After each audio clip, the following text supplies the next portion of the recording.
I think that fundamentally, the entire concept of like the marketplace of ideas and the entire concept underlining the marketplace of ideas died.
I think that fundamentally, the entire concept of like the marketplace of ideas and the entire concept underlining the marketplace of ideas died.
Our forefathers fought for liberty, individual freedom, self-expression, and the right to self-determination.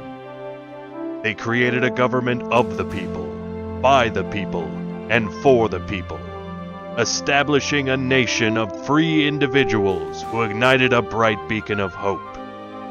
America's a land where any person, from any background, can succeed, so long as they endeavor forthright with determination in their heart. A melting pot, the greatest hits album of the human race. We gather here today to renew that sacred bond, that oath to freedom. Welcome to the marketplace of ideas. Holy based. Love how that sets the tone.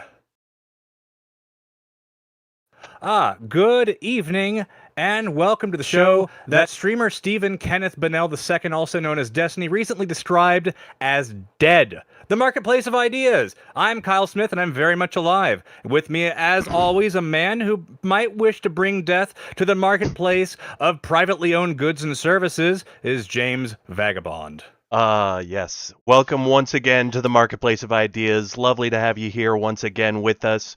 Got an excellent show today. We're going to be talking about some very important issues that have been coming up recently. Some tragic developments. First of all, there was the shooting of the ICE officer who by an Antifa member. And after, in September of 2025, our president named Antifa as a domestic terrorist organization. Now they're putting that to use to basically skewer everyone involved in these Antifa protest groups as enemies of the state. And then we will be talking about Kyle. What's the second topic? Could you summarize it for us? Well, there's been some recent developments coming from the Supreme Court, and I think our guest Pisco might know something about this, may have spent all day talking about it, in fact. Not the ruling we were all excited about, the birthright citizenship, but we do have some answers as to whether or not the president is allowed to fire people who are in independent organizations within or tertiary to the executive branch. So we'll be discussing that as well. And we've also got... Hell yeah. A couple games planned. Thank you so much to Pisco for being here once again, a third time here in the Marketplace of Ideas. Love to see you.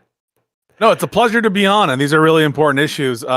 I maybe missed it. Did you say it was a tragedy that an Antifa person who shot an ICE agent was sentenced to jail? Am I hearing that right? No. It was a tragedy that there was a shooting. Okay, I am anti-violence. I know I've got a reputation because my blood runs red with communist blood, but yes, I'm not that much of a psychotic accelerationist. So you don't have to worry I'm about just me. fucking with you. No worries. No, happy to be here. Always great to talk to you guys, and I'm here to answer your questions. I'm here to demystify / play the games that you have in store.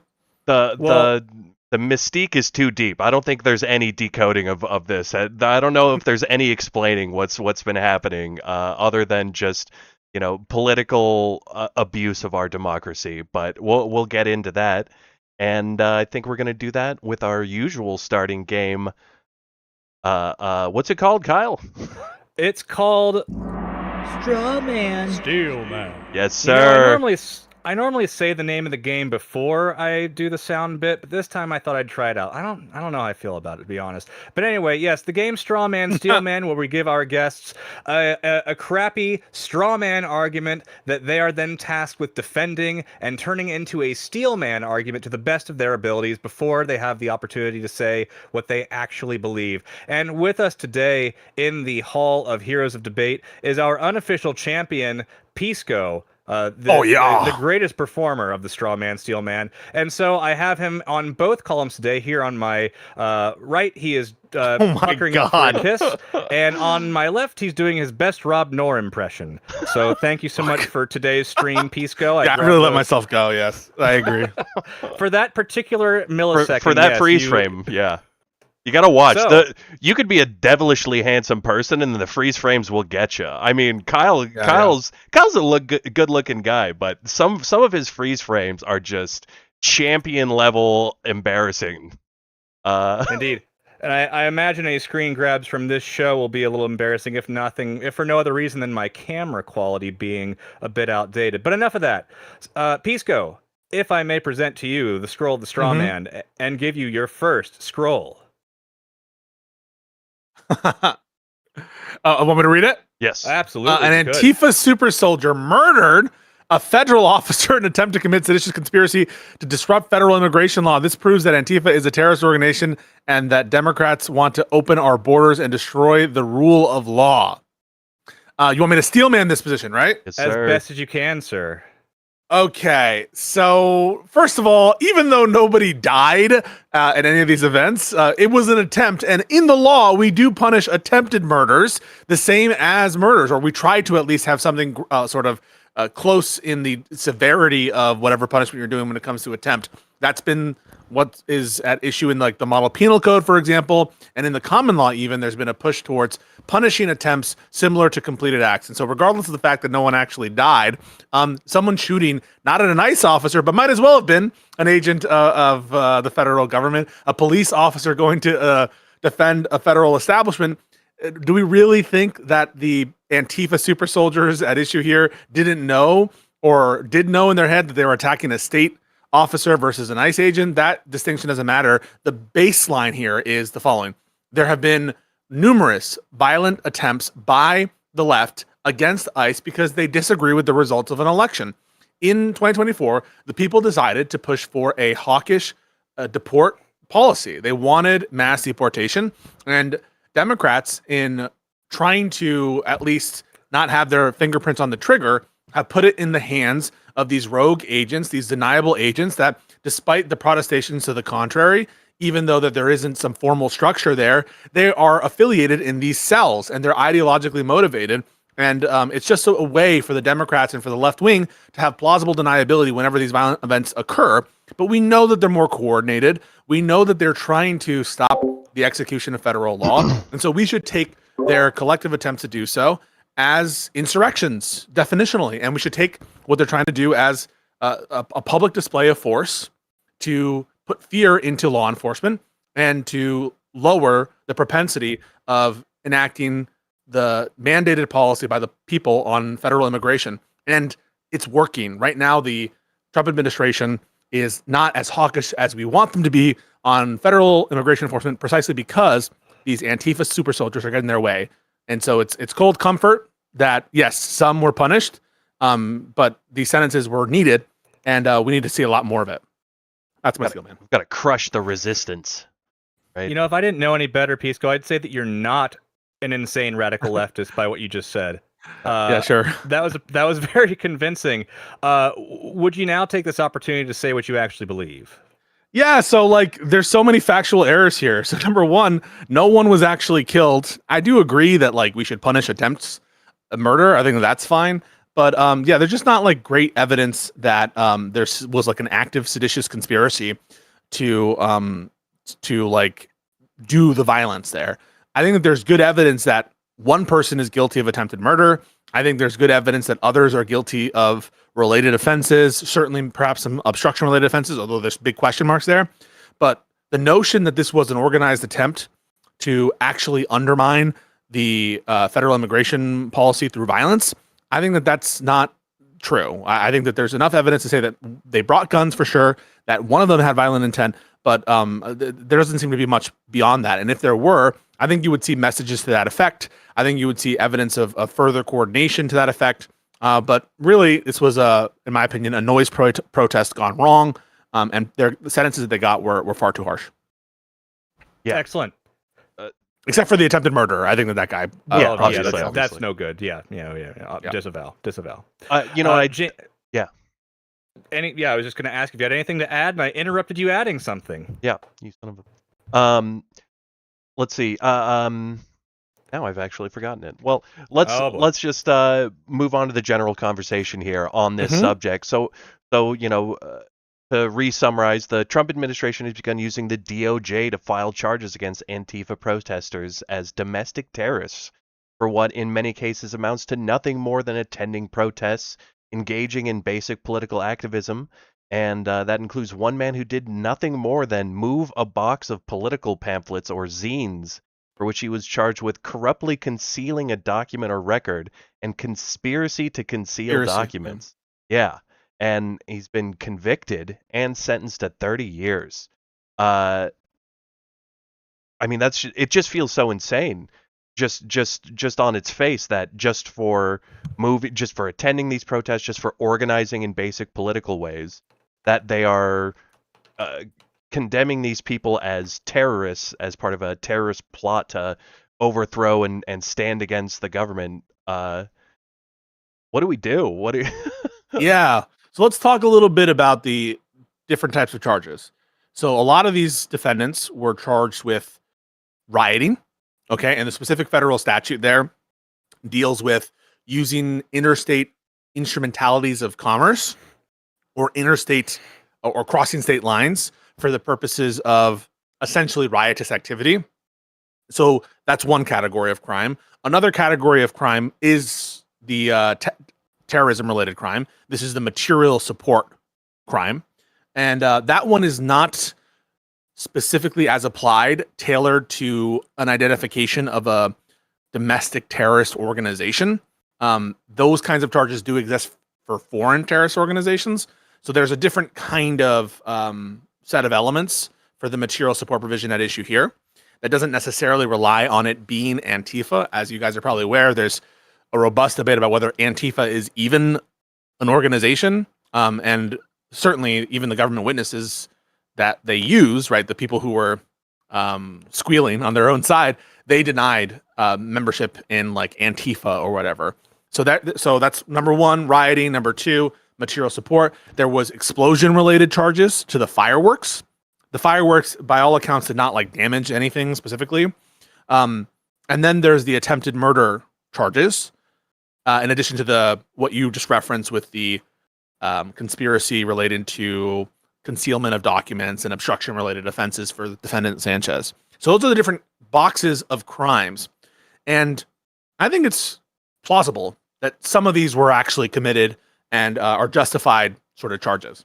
What I don't think is justified is, number one, the broader narrative regarding this event that the DOJ is trying to push, and many of the sentences I don't think are justified. But we can take this in any direction you want to go on that. But that's just like an overview of the different boxes there. And for just real quick, the summary for those of you not aware, what happened was there was a planned protest late at night on July 4th last year at an ICE facility in Texas. They shot off fireworks. People came out, and a state police officer aimed a gun, and one of the guys shot at his neck, hit him. He didn't die, and then they arrested a bunch of people.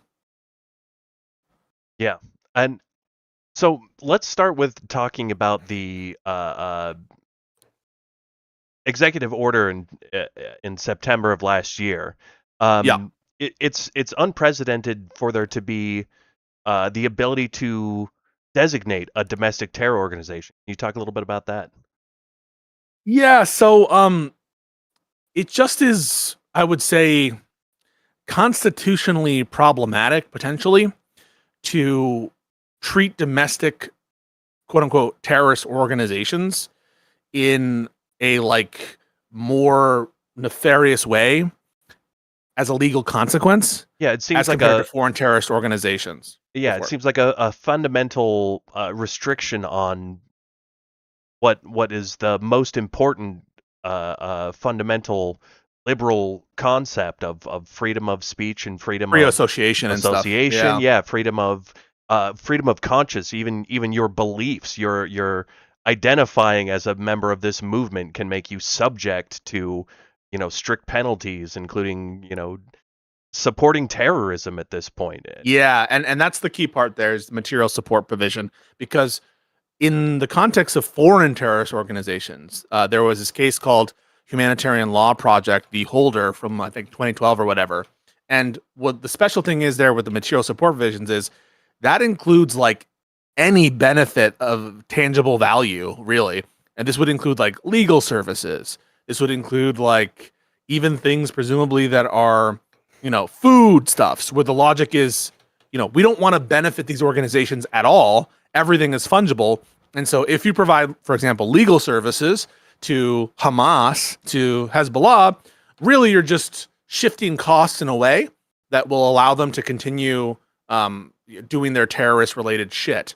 Now, in the context of foreign terrorist organizations, maybe you can say, all right, that's whatever exception. There's not really a First Amendment interest as much at stake in organizations that are totally based outside of the country. But when you start to bring that concept domestically, well, hang on a second.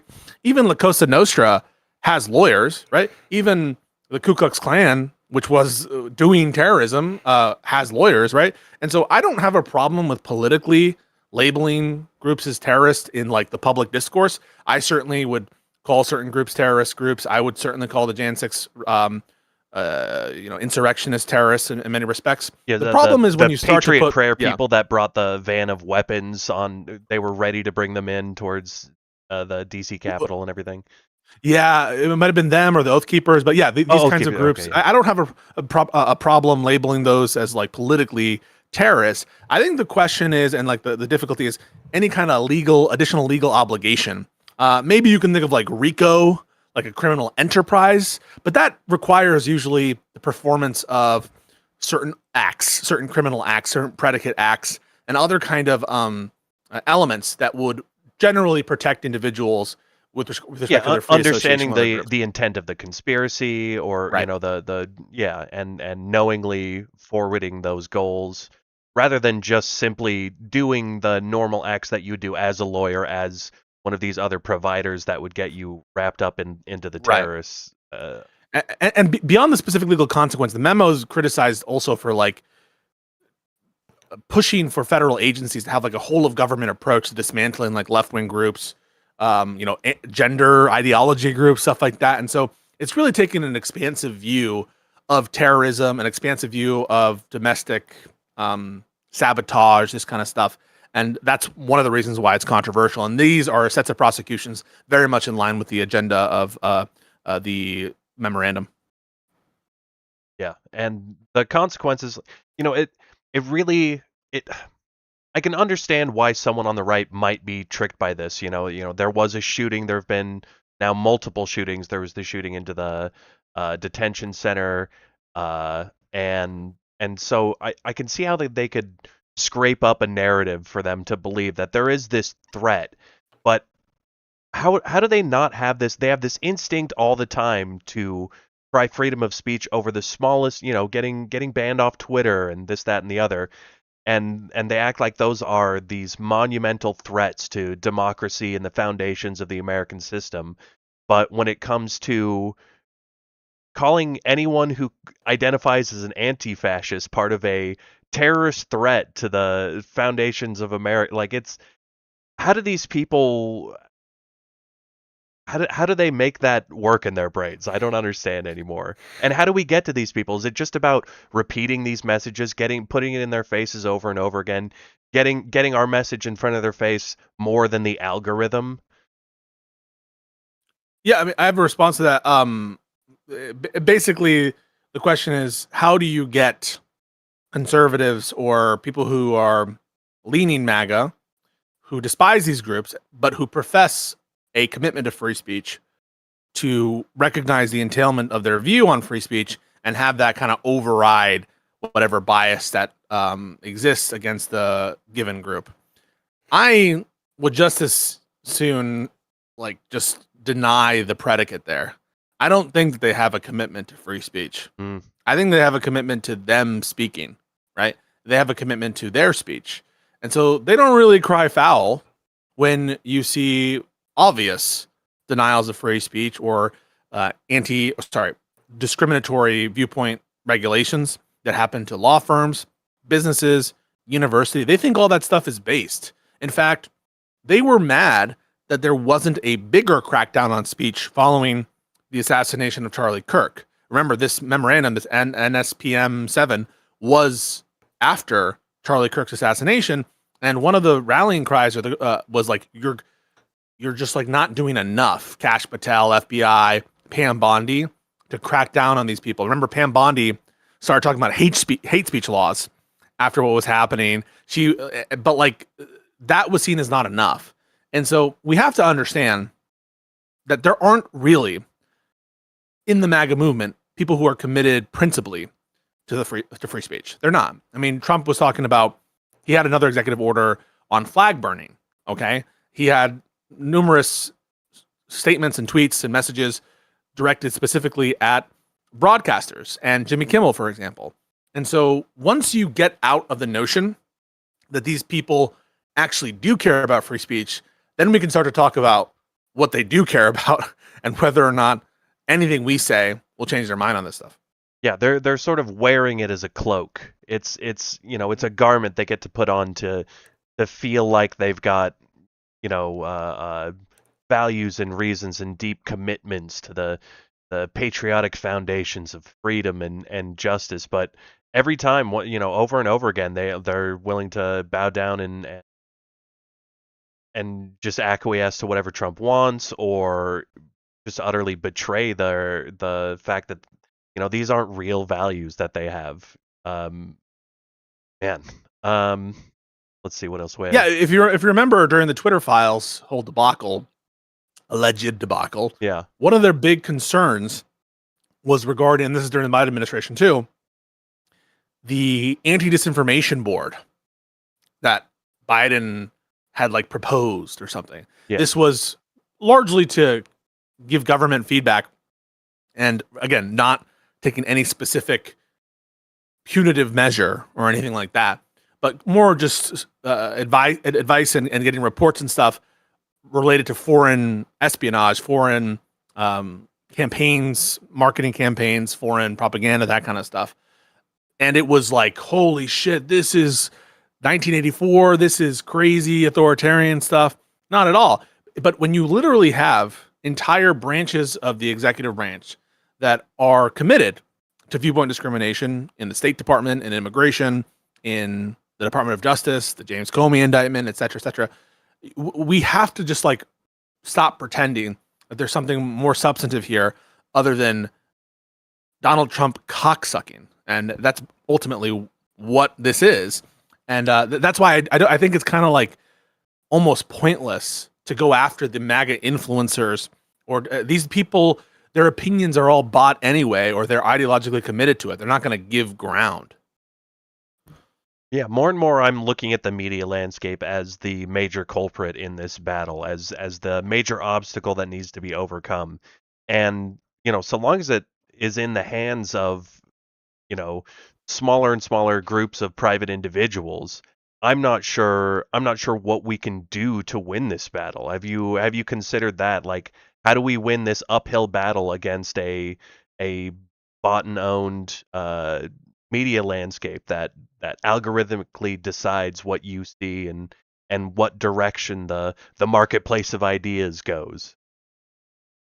Yeah, no, I think that you're basically asking, how do we deal with the media asymmetry that will cast these events that maybe should be concerning in the minds of freedom-loving Americans? That's right. In a kind of us versus them mentality. Well, they're all Antifa super soldiers, whatever. And I think that can only be effectuated through market dominance and increased savviness by left-wing and Democratic groups. There is an asymmetry. It almost, on the question of how to persuade, it's not persuasion regarding like the diehard MAGA people. I mean, that obviously exists, but it's not something I think that is as predictable or something that you can count on. I think that we need to find ways to make our media presence self-sustaining, growing, and engaging in these different places. This marketplace of ideas. Just being present, I think, is a value in and of itself. So yeah. I mean, I'm not an expert on how to increase, the traffic to Democratic sources or get the right information out there, but it has something to do, I think, with undoing that asymmetry. Crucially. Yeah, we got to keep fighting hard and constantly and never give up, and we got to take every inch we can and fight every little battle. I just want to put out there, I don't think that all of the charges here are free speech issues. Like, I don't think, for example, that the rioting statute, there's probably some things that are covered by the rioting statute that are protected by the First Amendment, but as alleged here, I don't think it would be protected by the First Amendment if it were true, right? Yeah. And if there is a jurisdictional hook. I don't think like the explosion charges, those are First Amendment issues. I mean, arguably the obstruction stuff. Not, I'm going to be honest with you. Obstruction is not protected by the First Amendment. So presuming that he actually was obstructing, and again, there's a factual dispute there about what. Because remember, none of this is. It's just an obstruction charge. There's no as to that defendant, and that defendant isn't charged with material support, isn't charged with attempted murder, isn't charged with like rioting or anything. So yeah, like a lot of this is not a free speech issue. It's about the narrative. And there's it's an abuse of government issue. Yeah, and also the sentences. But there's a somewhat technical point that I want to get across that I think is important for your audience and for everybody. That there's a doctrine of liability called, quote, Pinkerton liability. And this is a doctrine that extends to members of a conspiracy, not just the crime of conspiracy, but any substantive crime committed by members of that conspiracy that is reasonably foreseeable and in furtherance of the conspiracy. Pinkerton liability. The court had available at its disposal, and the jury had available at its disposal to charge, and they actually were charged, every single person of these defendants with attempted murder. They were, in fact, charged with attempted murder. The jury acquitted all but one defendant of attempted murder. What does that tell you? That the jury likely did not find it compelling, the notion that there was a conspiracy to ambush and attack law enforcement. Because, of course, if that was convincing to the jury, then they wouldn't have acquitted all the other members of the conspiracy, right? Because, like, if you're conspiring to ambush, of course, murders and attempted murders are in furtherance of the conspiracy, if your goal is to kill all these people, and reasonably foreseeable. So that's a way in which the jury, notwithstanding the fact that they found them guilty, didn't buy in to the maximalist narrative here regarding a plan to ambush, a plan to kill. That was not found by the jury. Now, did the jury get to weigh in on the sentencing in these hearings, or was that up to the judge? Okay, is that up to the judge here, and they're Republican appointees, and they were incredibly harsh. The defendant Sanchez, this obstruction guy, it's ridiculous. I mean, think about it. Trump was way more obstructive with respect to the classified documents case in Florida, and he went off scot-free because of what happened there. 30 years compared to the highest sentence for a Jan 6er, Enrico Tarrio, I think, 22 years for trying to overturn government and the election.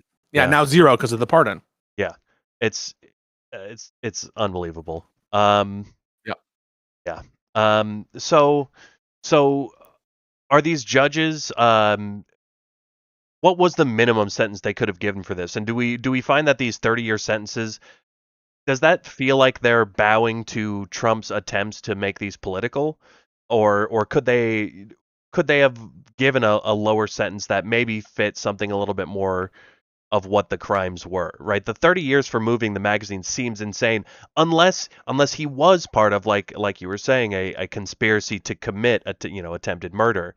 So and this is an important distinction. No one here is saying, right, that if you're plotting something from afar, that you couldn't find yourself doing some horrible shit, right? Like, we all think that, for example, war criminals who are ordering, let's say, war crimes from the comfort of their desk, they could be slapped with substantive liability, or someone ordering a hit on their spouse could, whether or not they were there when they were killed. Yeah. Or indeed, Enrico Tarrio, he actually wasn't at the Capitol during January 6th. So it's not the distance thing, though that is relevant to, like, what they're charged with. It's the guy was not just not there. He wasn't even accused of being part of the planning operations there. So you ask, what are the minimums? I'm not aware of the exact statutory minimums, or if there are statutory minimums for the crimes at issue here. I could look into that and get it for you. But for these types of crimes, obstruction related offenses, to me, it's shocking to see a 30-year sentence there. My guess is, I don't really know the motivations of these judges, is these are the exact defendant. I don't know if you've seen One Battle After Another. No. It's a good movie. It's a decent movie. A little bit overhyped, a little bit over sold in my view. But, like, these kinds of defendants, these, like, lefty anarcho types, I think they really, really scare the kind of the legal profession, which is already very conservative in its even though a lot of lawyers, I think, are left wing now in law schools. the sort of industry, the profession, I think, is naturally bends towards a conservative rule based thing, and so the anarchist types. Other examples of this are the sovereign citizen types, and these are not people that I think judges see with any kind of fondness whatsoever or any kind of sympathy. And so, if I had to guess, again, with no personal information about what's motivating this guy, that probably went into a little bit of it, and the fact that it was like pretty brazen. I would say from the at least for some of the defendants, in terms of their statements. Yeah. So maybe it's not that they're being political, but that these defendants are saying, well, we need to destroy the book. So the judge throws the book at them as hard as they can. So maybe it's not. And it's Texas too, and it Sure. involved a state police officer, right? And so a lot of the atmospherics there. You don't want to be the judge who's soft on, crimes against police officers. And again, Sure. just to remind Especially folks, in Texas, for the sure. person who was actually hit, was not a nice agent. It was a state police officer. Oh, okay. Yeah. Alrighty. Kyle, any other questions on this subject? I don't know that I have any questions about it. It all seems pretty open and shut to me. It sounds like the justice was served properly, and job well done to everybody involved. Yeah. I do want to say, like, there are these questions lingering about what constitutes like an insurrection, and I want to be clear about what my standard is. My standard is the historical standard for insurrection, which requires an assemblage, a public purpose, a use of force or intimidation of force, and where there's at least two people involved in it. So that kind of activity, to me, if there was a goal to do that, would qualify as an insurrection. And these are the kinds of events that occurred near the founding and framing, where there were like attempts by groups of people to stop federal tax collection, to stop certain fugitive slave laws, which, even though those laws are immoral, slavery is immoral, were definitionally insurrections. I don't think that it's right and smart for us to behave in that way. I think being peaceful and just doing within lawful means is not only just sufficient, but it makes everyone else look good. It's more effective. I think it's more effective. I think this is like bad for the cause, and it will not achieve our aims, even if it were independently justifiable, which I don't think it is. I don't think it's smart. Yeah, there's been a lot of questions over the last year and a half with the way this administration has been going more and more authoritarian, anti-democratic, that there is an instinct in people, and I think as long as it's understood and controlled, it's a good instinct to be willing to, take up arms against tyranny. But it needs to be controlled by the fact that there's a time and place, and we're not there. It is not a time in which the best and most effective thing we can do is oppose our government in insurrection. That's not the solution that's going to get us results. And in fact, it actually plays into the Trump administration's plans and playbook. They've been wanting this. They've been wanting us to. They've been egregiously, violent and disrespectful of our norms and our state institutions and their abuses of government. And it's to get us to react. And so even though I think you could say that. I went through the Declaration of Independence for the crimes that King George had committed against us. Yes. And I went down that list, and it's like Trump's done half of these, right? Like you like half of the troop things stuff. Yeah, quartering bunch of stuff like troops. The raising taxes and without democratic input. You go through that. Yeah. There's a million of these where. Like, these are abuses of our democratic structure, and these are tyrannical and authoritarian. And you could say on some moral level that opposing it at any cost is just, but if it's not beneficial for us to go at any cost, then just don't. It's just giving them what they want. It's giving them justifications. And so these people like the shooter, I understand that they wanted to protect the rights and dignity and that individual, but it's not what's going to He get argues us. it was self-defense. So his argument is, well, this cop was about to shoot. He was aiming his gun at some of the fleeing people, and therefore I was within my rights to use self-defense. Now there are legal doctrines that at times might justify the use of force against a police officer. Yeah. But I Few think and in far this case, not between, even very close. difficult to argue against the government. Yeah, So a lot of and there's times, case probably law- just better to surrender to the brutal people with guns. Unfortunately, Yeah, it's just a reality more than a moral argument, you know. and I believe in the Fifth Circuit, which this is also a very conservative circuit. There's case law on the Waco case. This is the Branch Davidians and the oh my god, what's this guy's name? David Koresh, right? So there's a case law regarding whether or not the Branch Davidians had a right to self-defense against like the ATF when they came and stormed the compound or whatever. And it's pretty clear that you don't even have to give a self-defense instruction if there's just like no credible case of self-defense. And so there was no self-defense instruction in this case. And I'm not even that pissed about that ruling, to be honest, because I don't really think it's a good self-defense case. I mean, I almost think that it's totally justified for a cop hearing a bunch of explosions, which is what fireworks are, Yeah. to draw their pistol Completely and having a reasonable, bunch of people like dressed in black. You'd almost be kind of stupid not to draw your firearm, I feel like, in the current environment. So I don't really think there was a justified use of force by defendant Song. Yeah.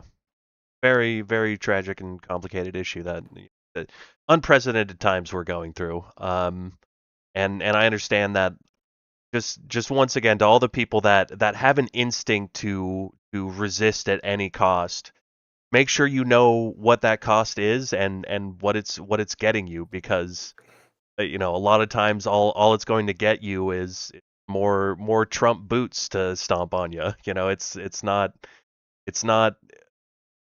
rebellion isn't a weekend getaway, guys. It's not.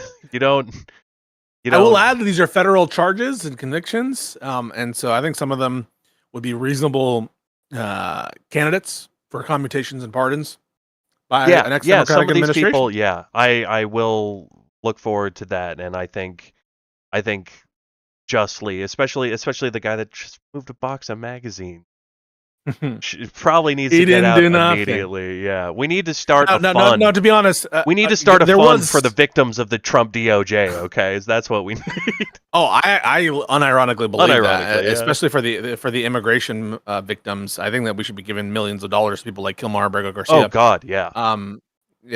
But there on the defendant Sanchez, there is evidence that he was called by one of the defendants, and they said something to the effect of like, "Go into my car," or whatever. Like, I'm gonna be honest, maybe he obstructed justice, maybe he was trying to hide some evidence or whatever. But whatever evidence that the feds believe that he was hiding or fucking up with, doesn't appear to be that relevant. And 30-year sentence, it wasn't related to it. So what they ended up moving, that wasn't used in. I believe this is true in any of the prosecution's case on the substantive crimes related to the other defendants, and that doesn't mean that the crime wasn't committed, but 30 fucking years, that's wild. That's insane.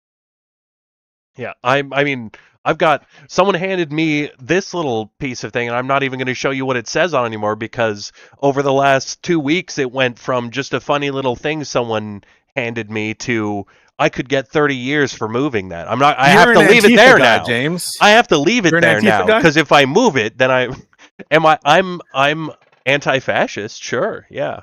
Oh boy, sure. Yeah, I'm Do you against believe fascism. that Antifa is an organization? I believe that it's an organization. I think there are Antifa organizations, but they're not necessarily connected to one another. Fair. Pretty easy to think about if you're not trying to build a giant Alex Jones conspiracy at it. Pretty simple. There's a lot of us out here that are against fascism, and we all we shortened it to Antifa as a meme, and doesn't mean we're crazy people. That being said, I'm not a member of Antifa, although I am Yeah. a super soldier. I. All right. You know what, Kyle? Let's move on to our next topic of the day with another Indeed. round of. Oh, Shit. well, I figured for time we would just move past that. We had another round of Straw Man, Steel Man, but being that the segment sure. ended about 30 minutes ago, and we're coming up on 8 o'clock within. Yeah. We talked about we're going to do a within- little bit of a shorter episode today. And I'm also assuming that you're probably talking about this for the 5th time today. The recent True. rulings of the Supreme Court. Yeah. We didn't get what we were hoping for, which was a birthright citizenship ruling. My goodness, would it have been nice to talk about that on the show? But I guess it'll just have to be left to whoever's streaming tomorrow.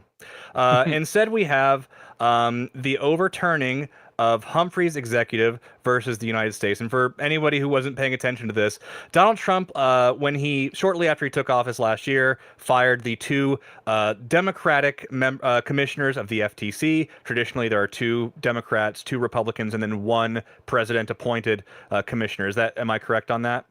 Yeah, so the chair of it.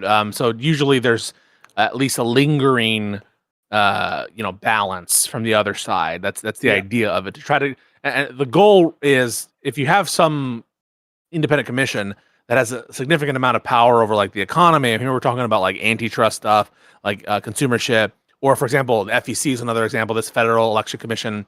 We want to try to have this be guided by technical expertise, by reasoned decision making, and not so much by partisan interests. Indeed. And that was the reasoning behind the ruling that was made in 1933 when Franklin Delano Roosevelt attempted to fire William E. Humphrey, who was at the time a commissioner of the FTC, because Humphrey did not agree with Roosevelt's He hated agenda. Roosevelt, yes. He did, yeah. That they were apparently not fond of each other. And the Supreme Court was also not fond of FDR, as they voted unanimously against his attempt to fire Humphrey, creating a 91-year precedent, which was broken just today, that Donald Trump can fire the Democratic commissioners of the FTC. Now, being that I'm myself on the left, I of course think that FDR is great. So help me understand why I would be opposed to the precedent set at the time that it was made, but also am opposed to breaking the precedent today. Yeah, I think that would be someone who is like only politically motivated. like if you're just politically motivated, it makes complete sense that Sure, yeah. that would be stymieing Roosevelt's New Deal in the 1930s, and upholding it would be stymieing Trump's whatever this is, his policies now in the 2020s. So someone who took that view would just be politically motivated. It is Kyle, true you're in the early politically motivated. 30s. You have no values. Yeah, no. In the early, oftentimes you'll have this shit with left-wing issues where early on there's some precedent that fucks them over, and then when it's the conservative, they undo it. So an example of this is free speech stuff. So in the early 10s, 20s, and 30s, there were a lot of cases that was holding that anarchists and communists, to the extent that they're putting out anti-war leaflets or they're spreading communism, that these are inherently dangerous or inherently calls to violence, and so you can be locked up just for espousing communist ideology. I mean, this was some of it was one of the first cases. There's the Schneck decision. This is from World War I, where Justice Oliver Wendell Holmes held that this is the fire in a crowded movie theater example, that giving anti-war leaflets to people and against the draft or whatever, that this was a clear and present danger, and that this represented an imminent standard of incitement in at the time. But then later on in the 60s, it gets overturned essentially by this case Brandenburg, where the KKK's rights are at issue, right? And where they're talking about revengeance in the context of civil rights and that kind of shit. So it's very funny that sometimes the precedent is established counter to left-wing interests, and then later on it's overturned when the right-wingers come knocking. So I understand that frustration. Yeah, but in the early 30s, there actually was a great deal of Supreme Court case law that was cutting back on the New Deal shit. And if you guys ever Google it, this is where the court packing plan came out of. And this is why there was so much frustration and desire by Roosevelt to court pack, is because of cases like this. And there was a change in Supreme Court precedent that happened in the 30s as well, called the switch in time that saved the nine. And there's some theorizing that one of the members of the Supreme Court at the time changed his view on an important doctrine, I think related to the right to contract, stuff like that, that was favorable to Roosevelt, and that this was the reason they ended up not going with the court packing plan, the change in time that saved the nine. So that's what was going on there. But we can get into the weeds of the actual opinion. It's a really interesting one, and not really good, I think, for the structure of our government. Well, it has some pretty awful implications for some other organizations. Now, the other side of this is the Supreme Court prevented Donald Trump from firing a member of the Fed. Yeah. And so the ruling is now somehow that the Fed shall remain independent, but the FTC won't. What is the justification? Right. What is the justification given, and is there any merit to it? And is this proof that originalism is just a lie? I think it's proof that originalism, as used by this conservative majority, at least a lot of the time, is pure bullshit. So here's the theory of the majority. The theory of the majority is the Constitution vests all of the executive power in one president, and that there's no such thing as delegating executive power to the legislative branch. There's no such thing as legislative power being given to the executive branch. These are like hermetically sealed categories, and they don't cross over. And to the extent that there's a lower executive branch official that's doing any action, that's just basically borrowing all the executive power, which is in one president. And so that's the kind of conceptual model.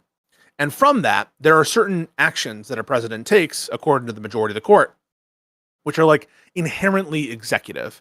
And examples of this include removing officers. And that in addition to it being, they cite the first Congress, they cite certain debates that occurred. And again, I have my own position on what those debates and what that first Congress entails in terms of the doctrine. But essentially, that removal is core to executive power. To the extent that any kind of executive power is being invoked, the president needs to have some amount of removal authority. So that gives you like a big picture look at what's going on here. But let's get more into the weeds. So how do you know if an agency that Congress makes is utilizing executive power? Well, the court basically tells us that one very obvious thing, which is executive power, is anytime a government agency is using rulemaking authority that sort of impinges on private persons, that is like core executive. That's like really quintessential executive. An agency promulgating rules on pollutants, an agency promulgating rules on, what time the doors open in the bank. Like these are all in their nature executive. When they affect, rights, responsibilities, and opportunities for private individuals. So that's like that's basically like most of the agency stuff, right? The FEC, absolutely. They're making rulemaking decisions that affect private parties and candidates and shit. FTC, yeah, you're filing fucking lawsuits against private organizations, and you're taking actions that are binding and actually might be crimes. So like they've put in different boxes and circles of things that are like core executive functions. However, you have a problem if you're the Supreme Court, which is the Federal Reserve. Well, hang on a second. The Federal Reserve does interest rates. The Federal Reserve regulates banks. The Federal Reserve does quantitative easing.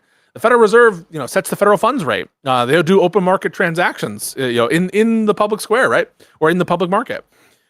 So how is that not core executive? That's arguably one of the most, the agency with the most effect on private parties, their obligations, their financial situations. How is that not core executive? The court basically concedes that it is, but they're like, well, for certain kinds of things, but it's super there's duper important now. But now it's important. But now we care about it. They try to have a sui generis rule by which it means a rule of one or a unique rule, which is like there were certain things around that founding time that were just like kind of different. And not to do an exhaustive look at those things, the First National and Second National Banks, that's an example. And I guess the Federal Reserve is kind of similar to those. And so we'll carve out anything that has like a certain amount of historical spiciness or magical sauce. That's what I'm describing to you is, in essence, what the argument is from the Supreme Court, is that like there's a secret special history sauce to the First National Bank, even though the First National Bank is like completely different to the Federal Reserve. The First National Bank was decried as unconstitutional by James Madison, who is the person they repeatedly cite for their other propositions. You know, this was Hamilton's big plan that Jefferson thought was unconstitutional, that Madison thought was unconstitutional. That was part of the plan. And they just try to make it a category of its own, even though it's like a very different creature than the Federal Reserve. And so it's really fucking frustrating. And it's a big fuck you. And it shows you that this court is results oriented. And here's where you can apply a little Marxist analysis. I'm not a Marxist or whatever, but here you go, right? Give it to me, baby. What makes sense of these cases? Well, hang on a second. The FTC, you can't fuck with, you can fuck with the FTC. What does the FTC do? Well, the FTC helps out consumers. The FTC cracks down on corporate monopolies, right? But what does the Federal Reserve do? Well, the Federal Reserve, we need it to be stable, and not because that's also going to help corporate interests and profits and that kind of stuff. We don't want a president to fuck with that shit. So I'm not saying that that's what's in their head, that it's all business interests, that it's all whatever. But at the very minimum, I think it's like predictive. It's predictive of these distinctions, and that's better in terms of what is in terms of a rule that classifies what is okay, what's not okay. That makes more sense to me than like this special mystery history sauce. Did you use some sort of Latin word in there? Sui generis. Sui generis. What does SUI. that mean? It's like a unique Is that rule. Latin? A rule It's of Latin for vibes. No, it's not. Let me get the actual Latin. Sui generis meaning. So it's of its own kind or in a class of itself. So sui generis, Federal Reserve is in a class of itself. That's what, and it is kind of like taking a shot at the Supreme Court, because I'm basically calling them arbitrary and ad hoc, which I think Roberts, of all the justices, the reason he frustrates me the most is he will always try to split the baby this way. He's always trying to like do a virtue signally, like status quo thing, even if it makes a hash of the history or the legal analysis. At a bare minimum, some of the more conservative justices, they have some more coherent theory behind what they're doing. Roberts has none of that, and he's a disgrace. So as we're examining the other organizations that might fall into this new special category that applies not to the Fed but to all these other groups, what is the next domino that people are expecting to fall? Is there going to be some crazy overhaul of the SEC so that the rampant insider SEC's trading done. and sure, yeah. So the SEC falls under this rule. Basically, everything but the Federal Reserve falls under this rule. So you shouldn't expect to see an expansion of this rule either. Because the minute you try to be like, well, let me set like an SEC that's structured similar to the Federal Reserve, where we have this like overriding board of governors, and then this kind of like private public mix of these like banks, and have some equivalent for the SEC context, some equivalent for the FEC context. They're just going to be like, it's different, bro. So like, no one should get any ideas that you can apply the Federal Reserve exception more broadly from a structural component, because Unless you're a Republican. Unless you're a Republican. Correct. Yeah. Maybe then. The court isn't engaged in a structural analysis of the Federal Reserve. They're just like, there was a bank once, and so this is kind of like that, right? So you can't rely, there's no like rule to translate in the future. And it's not just this case. I mean, there are a bunch of situations like this where the court isn't giving good clarifying doctrinal lessons for the lower courts. And a lot of lower courts are getting frustrated. Another example of this, frankly, is gun rights, where there was this big seminal case. This is the Bruin decision about gun rights, where they're like very, very, very strict in terms of protecting gun rights, and no one really knows how to apply it. And you get this case Rahimi, and so the court is just not doing a good job instructing lower courts. And then when they inevitably have all these circuit splits and all these different emergency appeals, the fucking nerve of the conservative justices like Alito to talk down to other courts and be like, you aren't listening to us, bro. Like, you guys suck at explaining your doctrines and rationale. We tried so hard. What a mess. What a freaking mess. So, yeah, I mean, it definitely seems like they're carrying water for the administration. Although one bit of good news that we did get today is that there is apparently going to be we're going to be maintaining the grace period for mail-in ballots. So we'll no longer have a cutoff of Got a the end small of voting win. day to get mail-in ballots. A not so Yeah, but even small that win. is depressing in its own way, right? Because like, yes, Amy Coney Barrett wrote like a really, really tight, awesome opinion, and like I'm not even being ironic about it. It's like a really good opinion. It does really she good comes analysis. through. She comes through once in a while. yeah. Arguments in the alternative, like this is why their history doesn't work. This is like the dictionary definition of election. This is why their intertextual reading, that is like other federal statutes support this. This is why the Civil War precedent supports this. This is why the World War II precedent, like it is a comprehensive and really excellent opinion by Amy Coney Barrett. It's a 5-4 decision, bro. A 5-4 decision. So 4 justices Tried to were just willing to be rip like, it apart. fuck yep. it. And here's the logic of it, right? Their logic is when Congress passed these federal election date statutes back in the 1800s, what they were doing was cementing all of like the related election rules at that time for like time immemorial. It's fucking crazy. I mean, this is similar to what they said in the CASA decision earlier about universal injunctions, where what all they're trying to do is pick and choose their own history when it's convenient to them, and then be like, everything needs to be historical there, and otherwise, you know, you can't do anything like that. And the second there's something that benefits conservatives, they would abandon that analytic approach. And so, yes, great opinion. Yes, obviously correct result. Different states are going to have different grace periods, just a heads up, because it's not a matter of federal law. But it's depressing as fuck that it's 5-4. Yeah, I mean, I'd rather hang on to mail-in ballots by more than a hair. That is the idea that the court would find it fit to make it harder to vote in any capacity is something that I find disheartening. But is there a chance that this is going to come back up and get relitigated in any way, or are we at least safe? Possibly, for the time and being? here's Okay, how. So I think that the conservative dissenters probably painted themselves into a corner on some of it, but the opinion is explicitly just about the interpretation of the statute, and it's not about any constitutional claims. And there are broader, I would say fringe, but who knows with these fucking MAGA lawyers. There are some theories out there that like a lot of this shit, it doesn't matter what the statute says. It's like unconstitutional to count ballots past a certain time period, or so it's like it's a bunch of nonsense. But there are ways in which they could try to revive it as a constitutional claim, or who the fuck knows. It's not even clear to me that many of these different approaches on election stuff would benefit the Republicans disproportionately. So, for example, the Save America Act, I think it's not good policy. I don't think it's good legislation, but it's not even clear to me that this would like really effectuate and make it so the Republicans are like locked into power or whatever.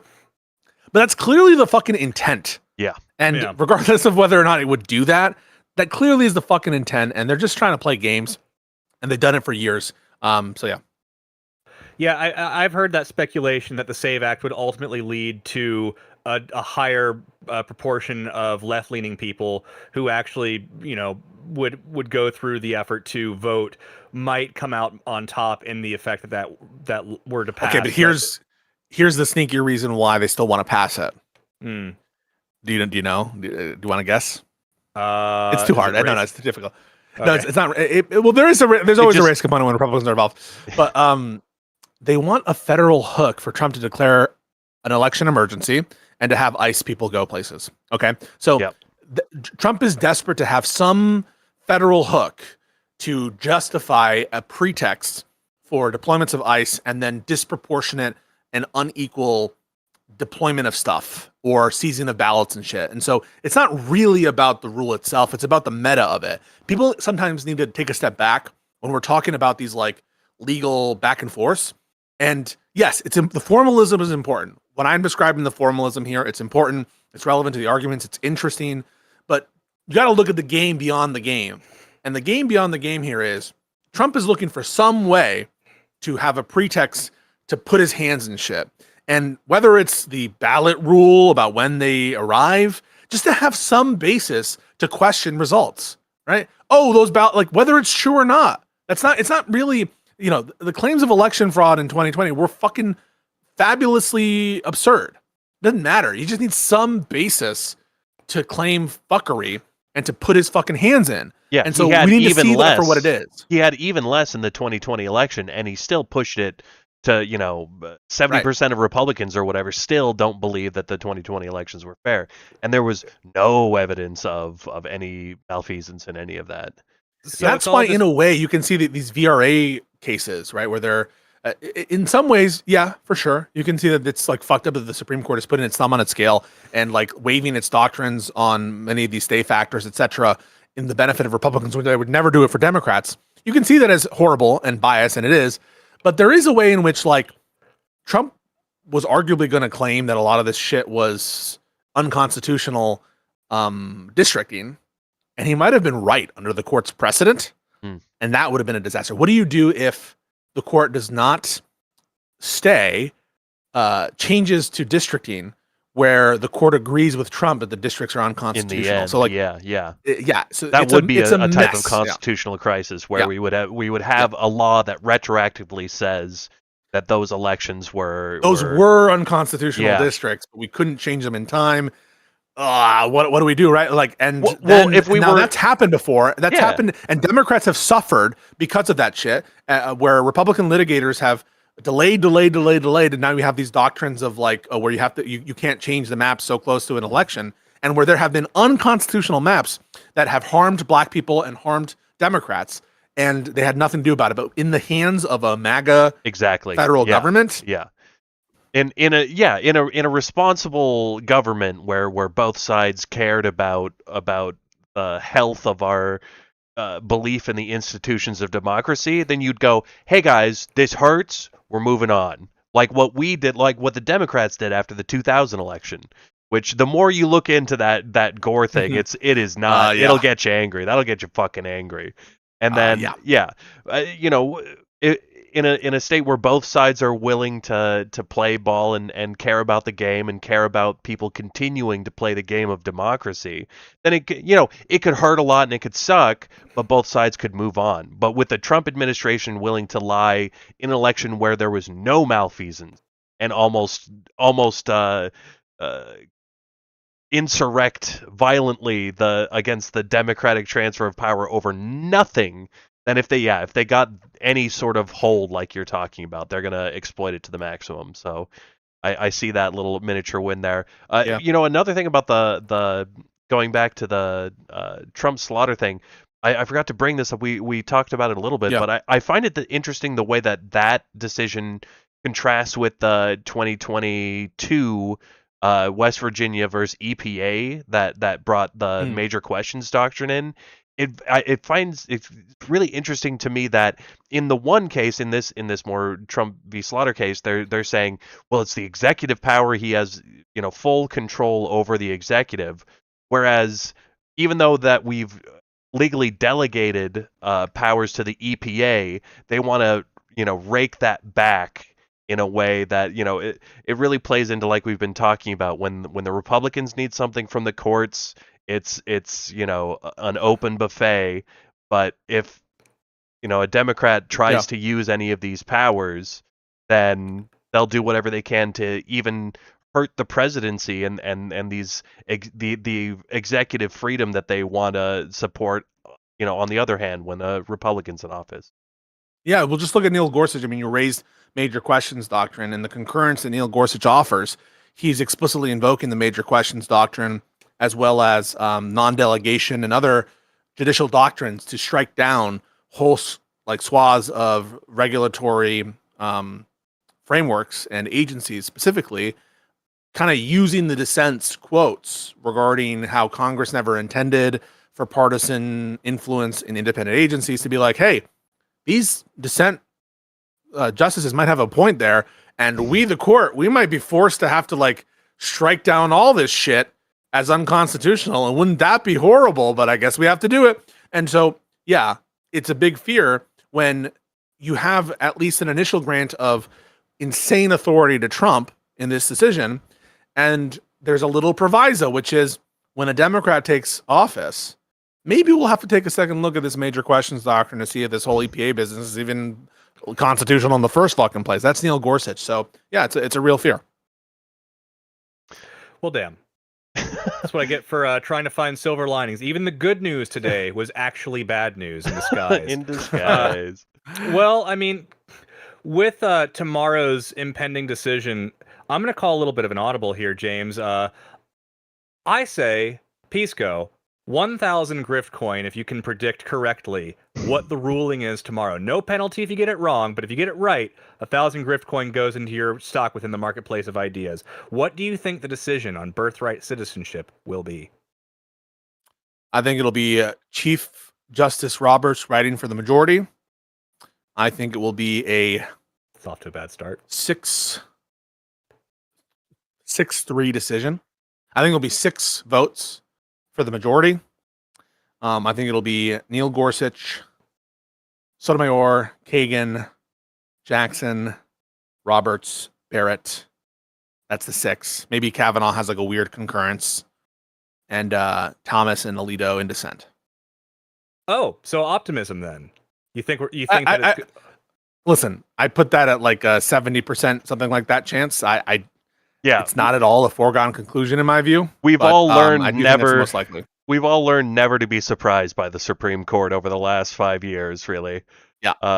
Yeah, never. It's a really easy decision in my view, but what the correct answer is, well, so was today's though. yeah. But so was today's. That's Yeah. All right, that goes well, to show. 1,000 GC if you get that right.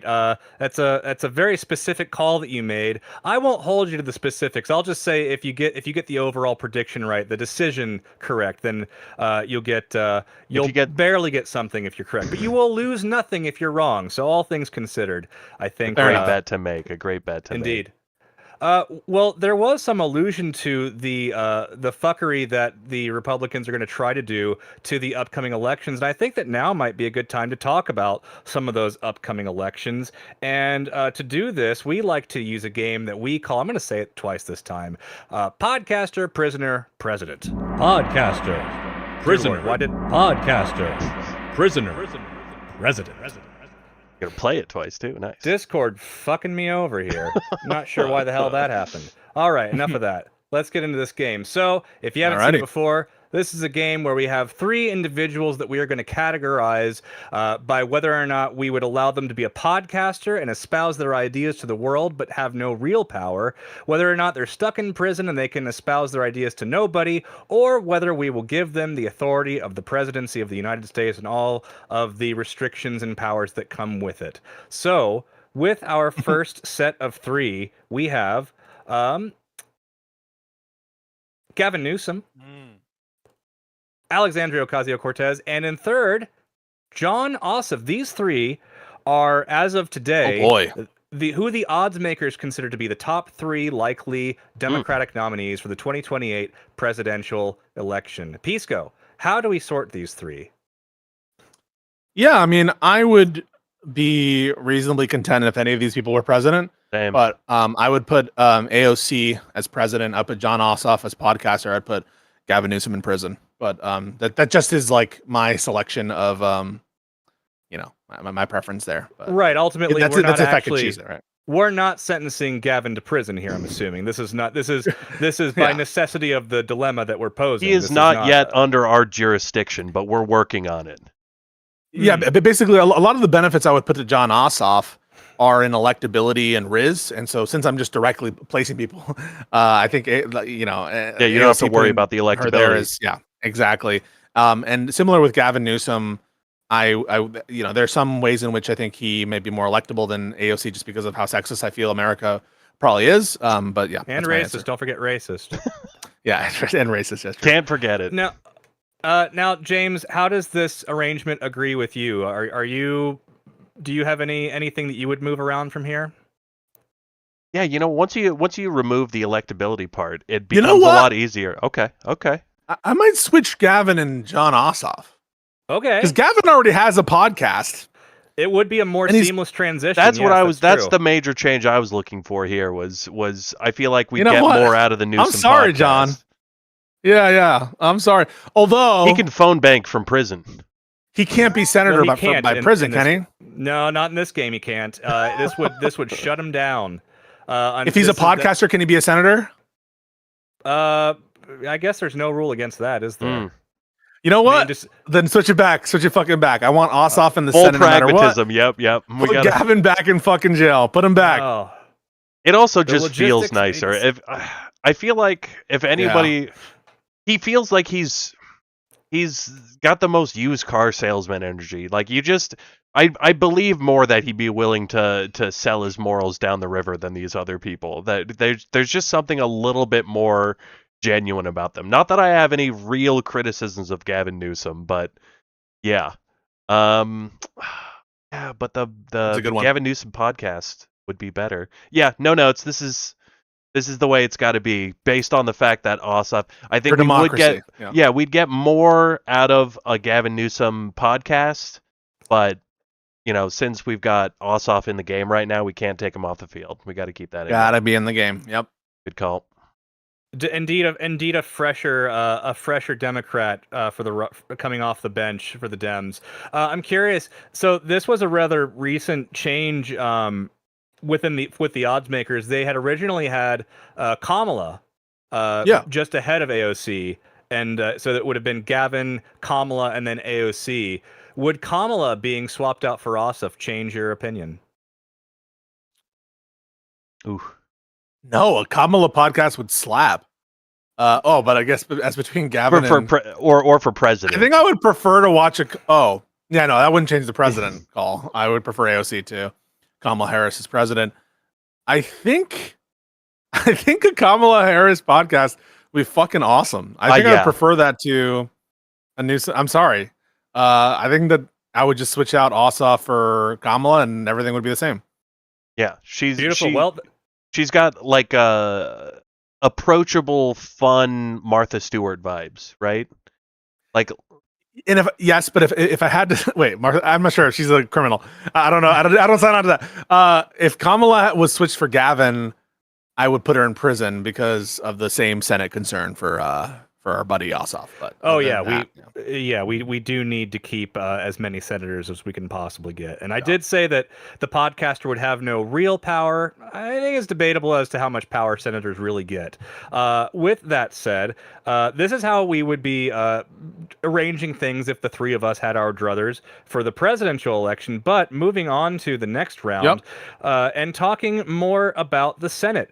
We have a couple of pretty hot midterm elections that we've been looking at lately, and you've probably been looking at them as well. Hot indeed. And first person we're going to be checking out is James Tallarico of Texas. Then we've got Graham Plattner of Maine. We've certainly been talking about him a lot. And then third, Abdul El Sayed of Michigan. Three potential Democratic senators to be elected in these midterms. How do we organize these three gentlemen? Plattner goes to prison. Tallarico president. Abdul El Sayed is podcaster. Oh, that was fast. My goodness. All I right, love me some Tallarico. Tallarico's. I just love the way he speaks about issues. He can bring far left issues and code them so that center right people will be like, well, yeah, that's just American freedom. Yes, sir. Absolutely. The logic here is I think Tallarico winning the presidency would institute a new era potentially for Texas and Southern Democrats. I think that he probably could get most accomplished as between the other two candidates and would most comfortably fit into a presidency. Unfortunately for El Sayed, reasons related to bias potentially, but also just related to sensibilities. So I think Tallarico is more of a unifier. And yeah, Plattner to me, I don't know. He's a good speaker on the stump, but I'm not super sold on him as a leader yet. I that's me. Hey, good thing there will be at least 50 other senators in the Democratic side of the party. Assuming he wins, by the way. Well, in Maine, sure, not a done right. deal. No. He does have a long-standing incumbent opponent in Susan Collins. So yeah, I don't want to count my eggs before they hatch. That's the right saying. But yeah, he's That said, he much has as my complete endorsement in the Senate, and I Yes, obviously would yes. support him way over Collins. 100%. Agreed. James, does this arrangement disagree with you, or do you disagree with it? It must. Why must it? I don't know. I'm not as familiar with. Aren't you gonna say Al-Sayed. President Platner? God no. Doesn't that sound right I on your tongue? adore Tallarico. I would have to. I love okay. the way he speaks about things. It's just he can, like I was saying, he can get the far left messaging so that Christians, conservatives, patriots can hear it. He knows how to speak about far left issues to anybody, and through the lens of Christianity. I think he's going to be. I hope he just goes super far in the party, and I think he could do a lot for bringing us into the more conservative areas really well. I would be permanently politically turgid if we flipped Texas. I would constantly be lightheaded just because of how excited I would be by the fact that Texas would be a blue state. What an amazing turn of events that would be. And the fact that there's an actual chance to do it in the Senate, at least, is very exciting to say the least. Agreed. Excellent. Well, then that is how we will arrange these three folks. We've got President Tallarico, Prisoner Platner, and podcaster Abdul El Sayed. And that's going to take us to our final round of Podcaster Prisoner President, where we have the other side of some of these stories. Josiah says that turgid is a great word. It is a fantastic word, and I was mostly just looking for an excuse to use it tonight. Yes. So he was always on the lookout for that moment. Indeed. Yeah. Goddamn. Josiah just has great taste, doesn't he? Indeed. I'm pretty sure I've got my next round up here. Indeed, I do. And so we'll reveal behind the boxes Ken Paxton, looking absolutely handsome. God. We've got Susan Collins. And thirdly, we have a gorilla that walks upright. So between these three individuals, how will we organize these folks within our categories? That gorilla's got Riz. This is torture. So Susan Collins said that Donald Trump would learn his lesson, and that's why she didn't vote to impeach. Or there's no way I'm making Susan Collins president. Yeah. I know that's what people expect. Nope. She is not becoming president. Ken Paxton I have to make the gorilla president. The gorilla is the president. Listen, sometimes that's just the right answer. There's just a clear, obvious winner here, and that's the gorilla that walks upright. The gorilla that walks upright, as far as we know, didn't fire any whistleblowers, didn't get impeached for bribery, was it? Or was it firing the whistle? Either way, there's a long list of reasons why Ken Paxton should never. Susan Collins is going to prison. Get a fucking prison outfit, an orange jumpsuit. She's going to prison. Give Paxton his podcast.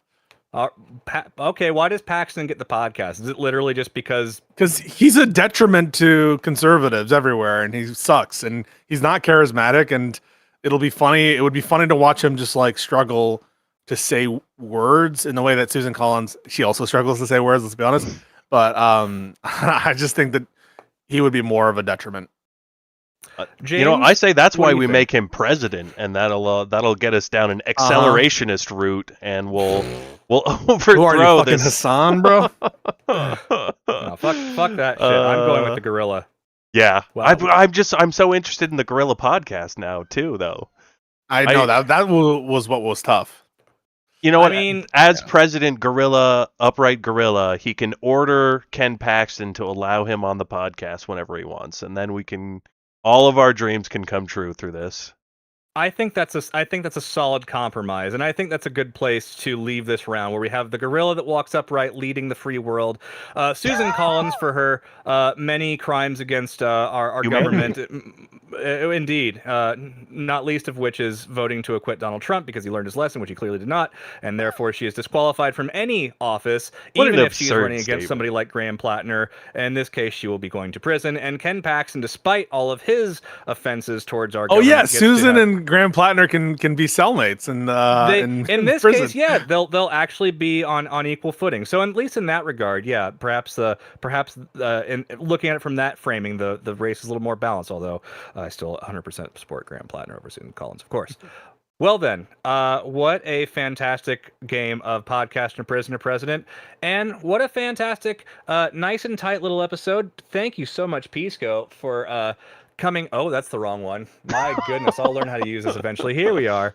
All right, perfect. Almost got through the entire episode without any technical errors, and It would have been and our I think first. that's That would have something- been great. It would have been our first. You know what? indeed. It was still Uh, great. Great job, everyone. I'll Yeah, no, agree. It was a pleasure to be on the show. I always have fun, and I want to encourage everyone watching, go check out the Marketplace of Ideas on right. YouTube. Give us the like and subscribe. One of That's you, where if 5 of you come over tonight, one of you will be our 100th subscriber.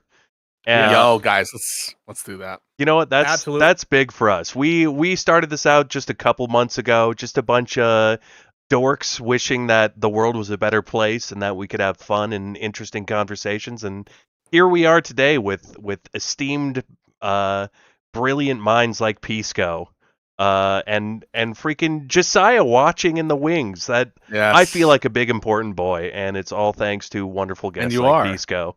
Yes, I am a very big boy. All right. And with that, thank you everyone for stopping by the Marketplace of Ideas. Take care, if you everyone. watch, Oh wait. and if you're watching by chance on our channel, Pisco, where can they find you? Oh yeah. Pisco Liddy on YouTube and Twitter, and yeah, enjoyed it a lot, and I really appreciate the invite. Yeah, just awesome. Excellent. We'll hope to see you again, sir. Thank you, neighbor.